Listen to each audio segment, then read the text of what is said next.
There is one thing about being Igbo in Nigeria. It is that the standard set for you to achieve anything, to accomplish anything, is always higher than the rest of the country, especially if it has to do with federal appointment. It has to do with becoming president of Nigeria or anything of note, or federal university or federal colleges of education, or it has to do with unity schools. You discover that if you are Igbo, you are expected to score one of the highest marks to be admitted to unity colleges, to the universities and polytechnics owned by federal government. The same thing is also being played out as the country prepares to elect a new president, in which several Igbos have put themselves out to take the coveted seat of the president of Nigeria. And if you look very well, and you watch the media space right now, you see that there is a campaign against Peter Obi, principally by those who are scared of his growing popularity. Those who have seen that many Nigerians are beginning to embrace his candidacy. Many Nigerians are beginning to see him as the solution to the numerous problems of the country. That is why if you watch the media space, especially if you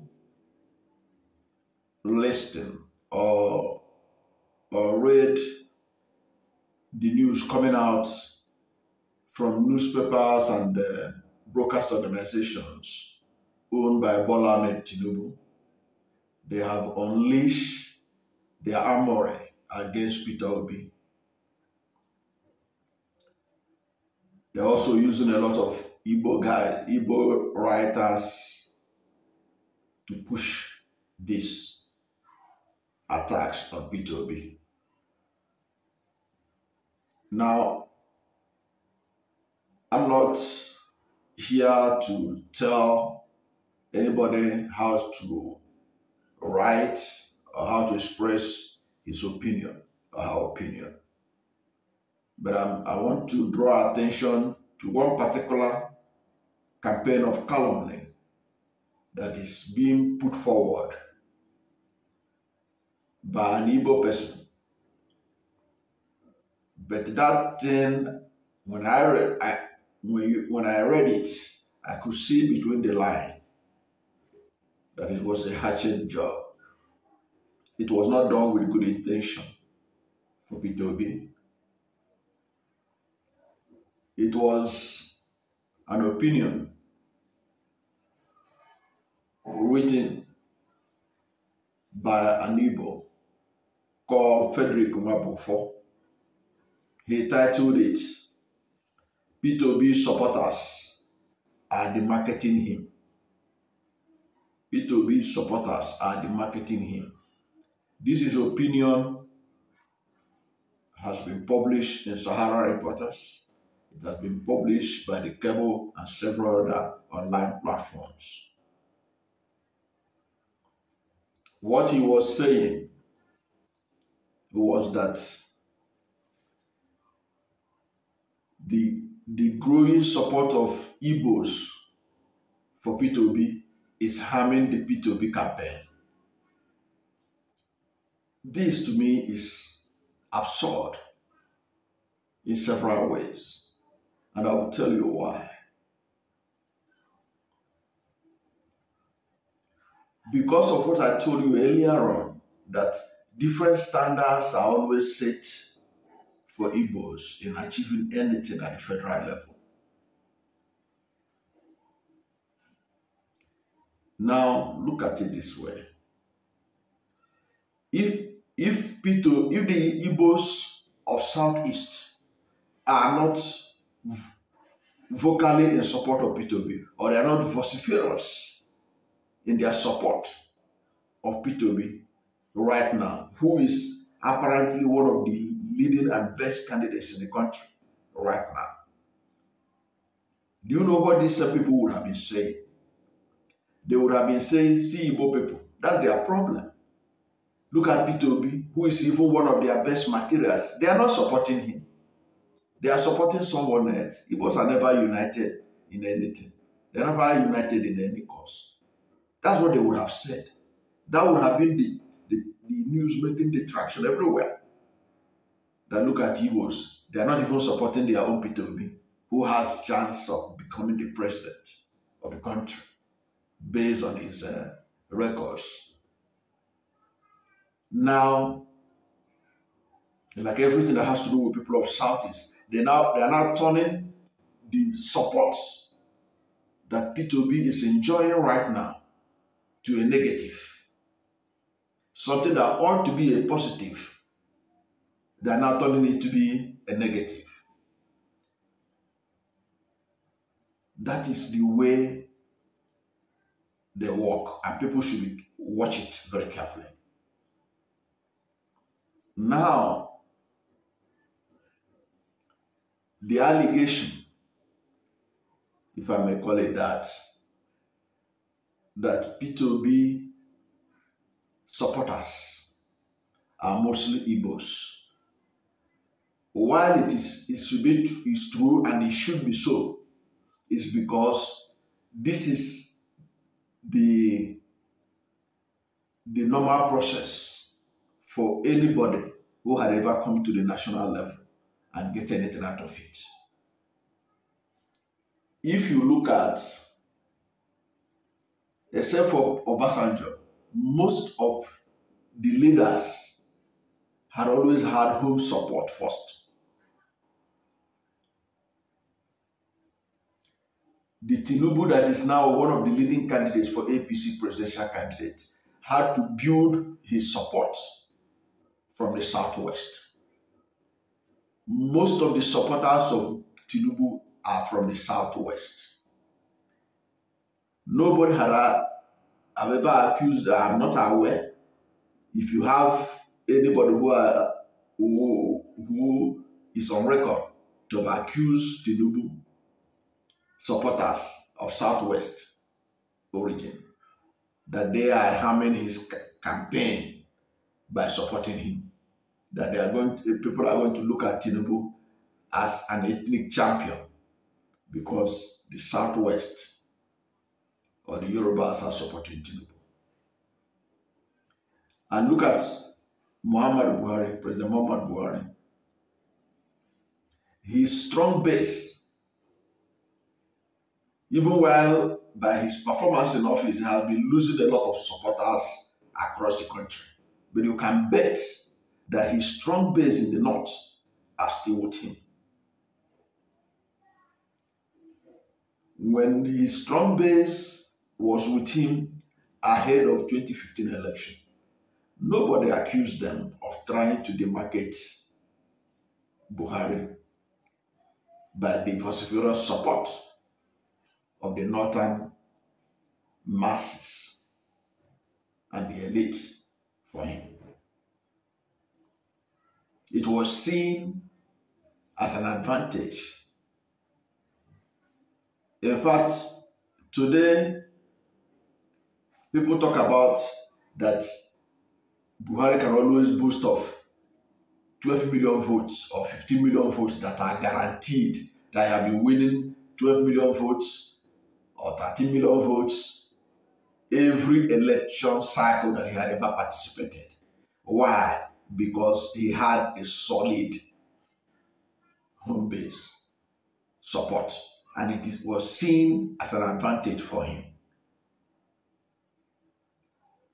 It was this same support that he used in getting the presidency in 2015. So how anybody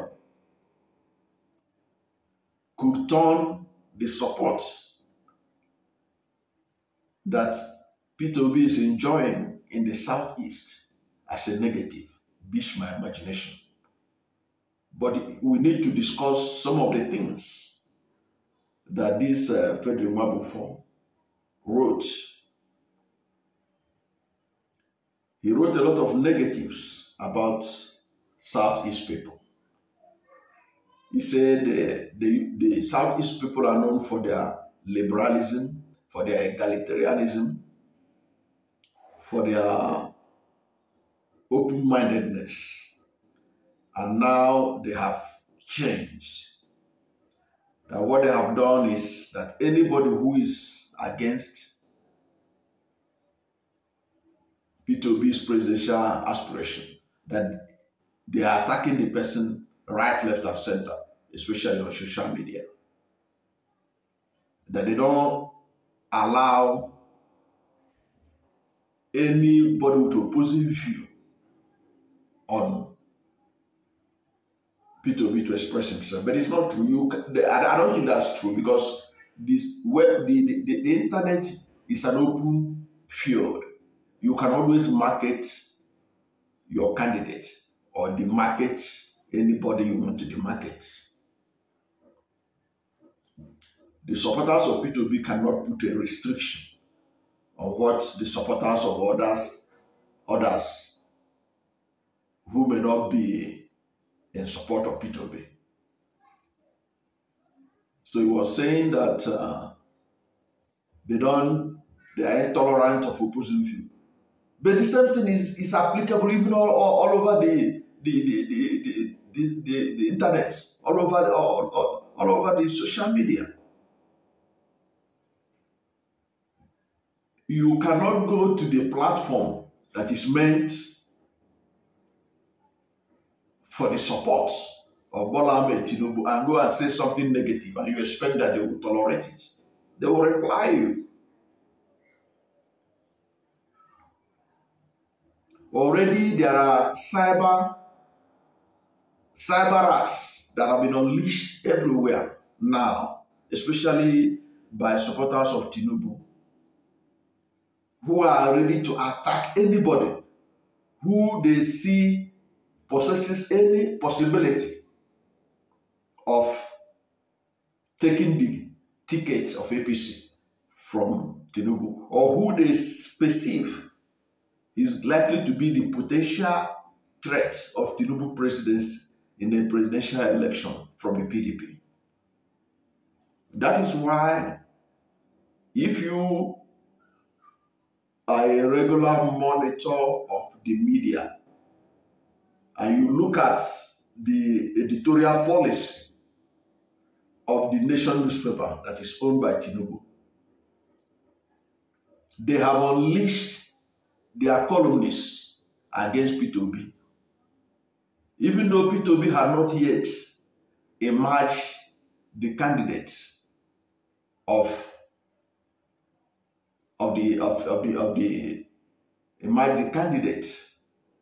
the PDP, but they are aware that if he emerges, he is a potential candidate that can do well for the party and can be a threat to their candidate emerging the next president of the country. So they have unleashed attacks against Peter Obi.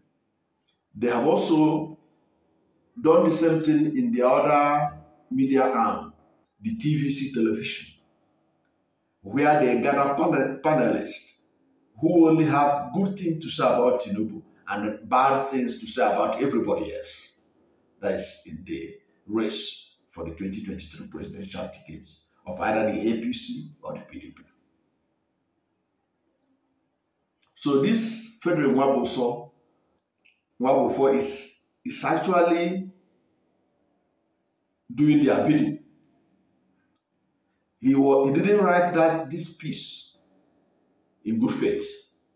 He wrote it to portray Peter Obi as an ethnic bigot, as an ethnic candidate that will not sell. And he mocked them that the Southeast supporters of Peter Obi, they think that only Southeast votes can make Peter Obi to win. Of course, Southeast vote alone cannot make Peter Obi to win. No particular zone can make any candidate to win. That is why you need to have amalgam of supports from all over the country. But no zone can claim monopoly of supplying the requirements for somebody to become the president of the country. So Nwabufo was wrong in assuming that the ticket of Peter Obi is being harmed because Igbos are vociferous in their support for Peter Obi. I can shock him by letting him know that Peter Obi's candidacy, from analysis that have been done by independent study groups and opinion poll companies, shows that Peter Obi is one of the top most acceptable candidates in the country right now. Peter Obi and Vice President Yemi Osibanjo. Even in an opinion poll that was done by a supporter of Vice President Atiku Abubakar, Peter Obi defeated him in terms of acceptability. So it is not true that Peter Obi's support is restricted to the Southeast, unless this Fredrick Nwabufo is trying to tell us that it's only the Southeasterners that are dominating the social media, which I don't think is true. The social media is an open field for all Nigerians. It's an open field for everybody in the world to either sell himself, sell his candidate, and express why his candidate is the best for the country. So it is not true, and I don't see why the support that Peter Obi is enjoying in the Southeast has become a source of demarketing for him. I will see it as a support. It means that Peter Obi is reaching out to the world or to the other part of Nigeria with a solid support from his zone, which is a good thing, which is what is required from every good politician. As I said earlier on, if Peter Obi had not had this support, these same people that are saying that the Southeast are trying to demarcate Peter Obi by their support, trying to portray him as an ethnic candidate, and will be the first people to say that, look at them, the Igbos, they cannot even put their ass together. They can't even support one of their own. They are disorganized. Now they are scared of the organized support for Peter Obi from the Southeast. So that should be a message for people. I know there are people who will read what this Fredrick wrote and begin to think that Peter Obi is being shortchanging himself. In fact, he said that Peter Obi should talk to his people to stop those kind of things. Peter Obi should do none of that. In fact, Peter Obi should encourage them. Let them continue to be vociferous. Let them continue to be fanatical in their support for him. That is exactly what gave Buhari the presidency, the fanatical support he had from the north.